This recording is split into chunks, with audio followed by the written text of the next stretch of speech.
Hello बच्चों, चांदनी दीदी official channel में आप सभी का स्वागत है। तो आज के इस वीडियो में हम लोग सीखने वाले हैं साधारण ब्याज का पार्ट 1। देखिए, अगर आप लोग चैनल पे नए हो तो चैनल को सब्सक्राइब कर लीजिएगा। क्योंकि ये जो चैनल है आप लोगों के लिए बहुत ही हेल्पफुल होने वाला है। देखिए, इस चैनल के माध्यम से आप लोगों को किसी भी टॉपिक को बहुत ही बेसिक बेसिक तरीके से समझाया जाता है। जैसे कि मान लीजिए कि साधारण ब्याज है, साधारण ब्याज निकालना आप लोगों को हर चैनल पे सिखा दिया जाएगा। लेकिन साधारण ब्याज क्या होता है, उसमें कौन कौन से टॉपिक होते हैं, उसको डिटेल तरीके से सिर्फ आपको इसी चैनल पे समझाया जाएगा। तो प्लीज़ आप लोग चैनल को सब्सक्राइब नहीं किए तो चैनल को सब्सक्राइब कर लीजिएगा। हाँ, और वीडियो अगर पसंद आए तो अपने दोस्तों के पास ज़रूर शेयर कीजिएगा, क्योंकि इतना डिटेल से आपको कहीं भी वीडियो नहीं मिलेगा। तो चलिए, आज हम साधारण ब्याज का पूरा डिटेल समझते हैं। देखिए, अगर डिटेल आपको पता हो तो आप क्वेश्चन या इसका कोई भी सॉल्यूशन आप आसानी तरीके से बना सकते हो।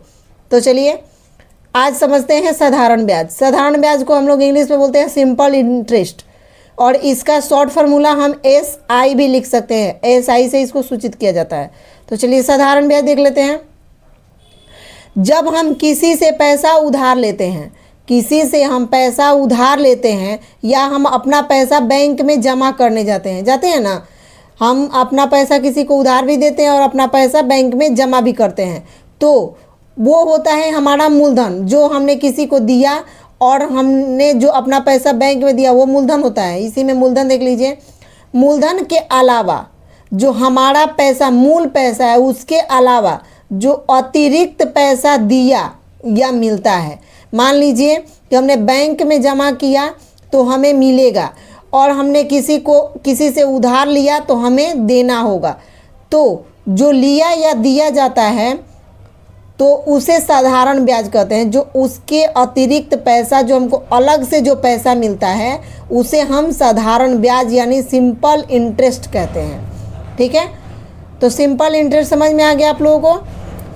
तो चलिए आगे देख लेते हैं। ये सिंपल इंटरेस्ट 4 बातों पे निर्भर करता है: मूलधन, ब्याज, समय, ठीक है, और एक है ब्याज दर।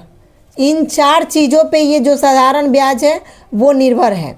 तो ये 4 चीज़ें, इनको जब तक इसको तो हमने समझ लिया कि जो हमने पैसा लिया और दिया उस पर जो हमें अतिरिक्त पैसा मिलता है उसे हम साधारण ब्याज कहते हैं। ये तो समझ में आ गया। अब ये साधारण ब्याज हम निकालेंगे कैसे। मान लीजिए हमने किसी को पैसा 5,000 रुपया दे दिया, तो उस पर हमें कितना इंटरेस्ट, कितना हमें ब्याज मिलेगा, वो हम निकालेंगे कैसे। ऐसे तो हमको पता चलेगा नहीं। 1 साल का हो तो पता लगा सकते हैं, अगर 4 साल 5 साल का हो तो कैसे पता लगाएंगे। तो उसको निकालने के लिए, पता लगाने के लिए बना है साधारण ब्याज। क्या बना है? साधारण ब्याज, कि आप अपना उसका अतिरिक्त पैसा आसानी से निकाल पाओ। तो ये साधारण ब्याज निकालेंगे कैसे, हमें कौन कौन सी चीज़ें पता हो, कौन कौन सा फॉर्मूला पता हो कि ये साधारण ब्याज हम निकाल लें। तो उसके लिए ये 4 बातें जाननी हमें ज़रूरी है। मूलधन क्या है, ब्याज क्या है, समय क्या है, और ब्याज दर क्या है। ये अगर 4 चीज़ें आप लोग जान गए तो ये साधारण ब्याज आप आसानी से निकाल पाओगे। तो चलिए देख लेते हैं। पहला है मूलधन। मूलधन क्या होता है? तो मूलधन देख लेते हैं। मूलधन जो पैसा लिया या दिया जाता है, जो पैसा लिया या दिया जाता है, जो पैसा लिया या दिया जाता है उसे हम क्या कहते हैं? उसे मूलधन कहते हैं। मूलधन कहते हैं।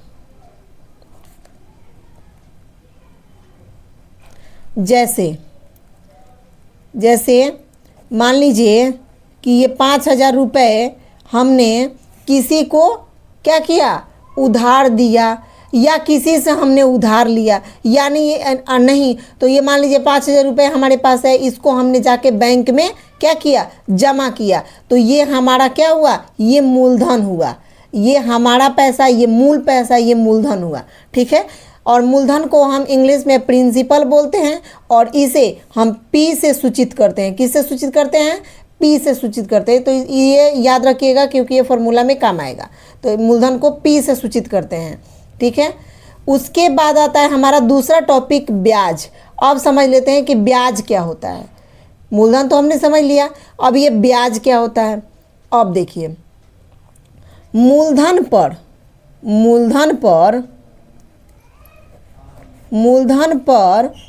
मिलने वाला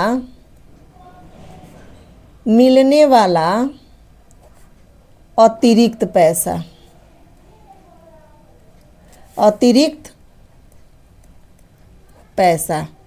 ब्याज होता है। क्या होता है?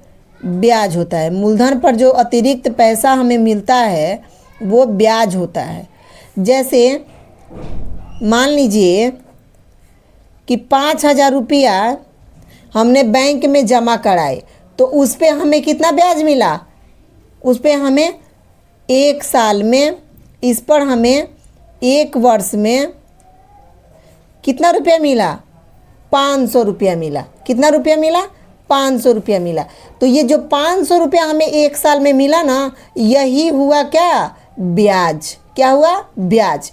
अब यहाँ पे थोड़ा सा समझने वाली बात है कि ये साधारण ब्याज और ब्याज, सिंपल इंटरेस्ट और इंटरेस्ट, ये दोनों देखने में एक जैसा नहीं लग रहा है कि ये भी अतिरिक्त पैसा ही है और ये भी अतिरिक्त पैसा ही है। तो इन दोनों में अंतर क्या है? इन दोनों में इसको निकालना है और उसमें इसी को शामिल करना है। ऐसे कैसे होगा? इसी को निकालना है, इंटरेस्ट निकालना है और ये उसमें इंटरेस्ट ही शामिल होगा, ऐसा तो हो नहीं सकता है। तो इन दोनों में अंतर क्या है? देखने में तो ये सेम लग रहा है, तो इन दोनों में अंतर देख लीजिए। ये जो ब्याज है ये हमको 5,000 पे 1 वर्ष में 500 रुपया हमको ब्याज मिलेगा। ठीक है, क्या होगा? मिलेगा। अब ये ब्याज जो है ये मिलेगा कैसे? इसको हम निकालेंगे कैसे? तो जो निकालने की प्रक्रिया है ना, वही है साधारण ब्याज। जो निकालने की प्रक्रिया है वही है साधारण ब्याज। मान लीजिए कि एक वर्ष के लिए तो हमको पता है कि 500 रुपये हमको मिल जाएगा। अगर ये 23 वर्ष, 25 वर्ष, 27 वर्ष के लिए हो और ये हमको 1 वर्ष का ही पता हो, तो 27 वर्ष का हम कैसे निकालेंगे? कोई विधि होना चाहिए ना। तो ये ब्याज को निकालने की जो विधि है वही है साधारण ब्याज। ये ब्याज हम निकालेंगे कैसे? 2 साल का, 10 साल का, 20 साल का, हम ये ब्याज निकालेंगे कैसे? यही है हमारा साधारण ब्याज। तो ब्याज में और साधारण ब्याज में आपको अंतर समझ में आ गया।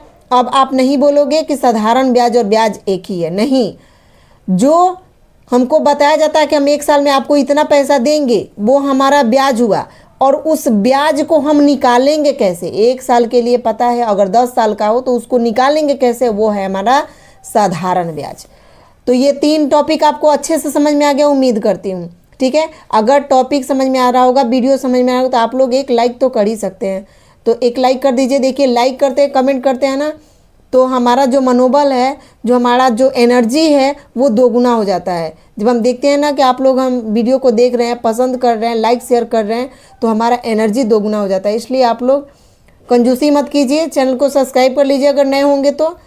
अगर आपको पढ़ाई में इंटरेस्ट है, अगर आप पढ़ना चाहते हैं, अगर आपको आगे बढ़ना है, अगर आपको एग्ज़ाम में अच्छे मार्क्स लाने हैं, तो आपको इस चैनल को फॉलो करना ही होगा। तो देख लीजिए, उसके बाद है तीसरा टॉपिक हमारा समय। क्या है? समय। तो समय को कैसे निकालेंगे हम? समय होता क्या है? तो समय पैसा कितने समय के लिए दिया गया चाहे लिया गया। पैसा जो हमारा मूलधन है, पैसा कितने समय के लिए दिया या लिया गया, दिया या लिया गया, वो समय होता है, वो समय होता है। ठीक है, तो देख लीजिए, समय को हम सभी लोग जानते हैं कि समय को इंग्लिश में टाइम बोला जाता है। क्या बोला जाता है? समय को टाइम बोला जाता है। और टाइम को हम टी से सूचित करते हैं। अगर फॉर्मूला में या अगर इसको शामिल करना हो तो हम टाइम तो पूरा लिख नहीं पाएंगे, तो हम उसको टी से सूचित करेंगे। ठीक है, तो जहाँ टी दिखेगा वो हमारा टाइम होगा। ठीक है, अब देखिए पैसा कितने समय के लिए, पैसा यानी हमारा मूलधन, यानी हमने हमने हमारा जो पैसा है 5,000 रुपया वो हमने बैंक में जमा करा है, वो हमारा मूलधन हुआ। वो मूलधन कितने समय के लिए हमने बैंक में जमा किया, वो हमारा जितने समय के लिए, 2 साल के लिए तो हमारा 2 साल टाइम हुआ, 5 साल के लिए तो 5 साल हमारा टाइम हुआ। अगर हमने किसी से 5,000 रुपये उधार लिए तो हमने कितने दिन के लिए, 5 साल के लिए, तो 5 साल जो है वो हमारा टाइम है। ठीक है, तो समझ में आ गया आप लोगों को कि समय क्या है। उसके बाद एक आखिरी टॉपिक आता है हमारा ब्याज दर। क्या, ब्याज दर। तो ब्याज दर को हम रेट यानी आर, ब्याज दर को इंग्लिश में रेट बोलते हैं और इसको हम आर से सूचित करते हैं। किससे, आर से। तो चलिए देख लेते हैं कि ब्याज दर क्या होता है। तो ब्याज दर, ब्याज दर को देख लिए ऐसे समझ लेते हैं, जैसे कि 5,000 पर एक वर्ष में जितना ब्याज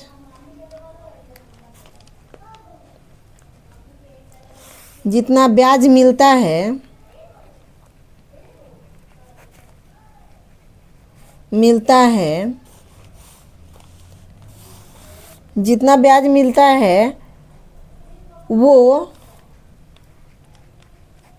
उसका दर होता है।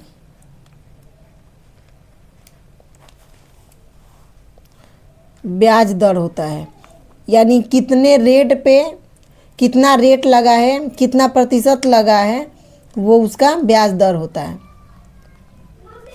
ब्याज दर होता है, वो ब्याज दर होता है। और ब्याज दर को प्रतिशत में लिखा जाता है। ब्याज दर को जैसे मान लीजिए कि 5%, 10%, ऐसे प्रतिशत में ब्याज दर को लिखा जाता है। अब ये प्रतिशत क्यों लगा है, तो ये भी देख लेते हैं कि प्रतिशत क्यों लगा है। प्रतिशत ये ब्याज दर का मानक रूप है। जैसे किलोमीटर का km हम लोग लिखते हैं, वैसे ही ब्याज दर को हम प्रतिशत में लिखते हैं। अब आपके मन में ये भी सवाल आता होगा कि इसको 5% ही क्यों लिखा जाता है। तो 5% का मतलब कि 100 रुपये पर 5 रुपये, 100 रुपये पर एक वर्ष में हमें कितना रुपये मिलेगा, 5 रुपये मिलेगा। 100 रुपये का एक वर्ष में कितना रुपये मिलेगा, 5 रुपये मिलेगा। 5% का मतलब कि 5/100। तो अब हम किसी को कोई पूछेगा कि मतलब अगर किसी से हमने उधार लिया 5,000 रुपये और उससे हम जाए पूछे कि इसको आपने कितना, इसका कितना रेट लगाया आपने, कितना प्रतिशत लगाया आपने, क्या रेट लगा है, कैसे हम इसका आपको ब्याज देंगे, तो आप ये तो नहीं बोलोगे कि 100 रुपये पर 5 रुपये दीजिएगा, 100 रुपये पर 5 रुपये देना है, ऐसे तो नहीं बोलोगे। ये थोड़ा सा अजीब लग रहा है। तो इसी को छोटा रूप 5% बनाया गया है। जैसे कि कोई पूछेगा कि आप कितना प्रतिशत पर हमको पैसा दे रहे हो, तो आप सीधे बोल सकते हो क्या कि 5% पर। तो जब उसको आपका ब्याज देना होगा तो जितना पैसा उसने आपसे लिया है, 5,000 रुपये लिए, तो 5,000 का 5% उसका ब्याज निकाल के आपको वो आसानी से दे देगा। तो उसको इसी को छोटा रूप करने के लिए कि 100 रुपये पर आपको एक साल में 5 रुपये हमको देना है, और ब्याज दर 1 वर्ष का निकाला जाता है। ठीक है, तो 1 वर्ष में 100 रुपये का आपको 5 रुपये देना है। इसी का छोटा रूप 5%, 10%, यानी 10/100। यानी आपने अगर 100 रुपये हमसे लिया तो 1 वर्ष के बाद आपको उसमें 10 रुपये मिला के हमको देना है, यानी 100 रुपये का 10 रुपये देना है। तो इसी के छोटा रूप को हमने 10% बताया है। ठीक है, अब समझ में आ गया होगा ब्याज दर क्या है। ये प्रतिशत इसका मानक रूप है, और इसको ये 100 रुपये का 10 रुपये इसका छोटा रूप करके 10% या 5% इसको बनाया गया है।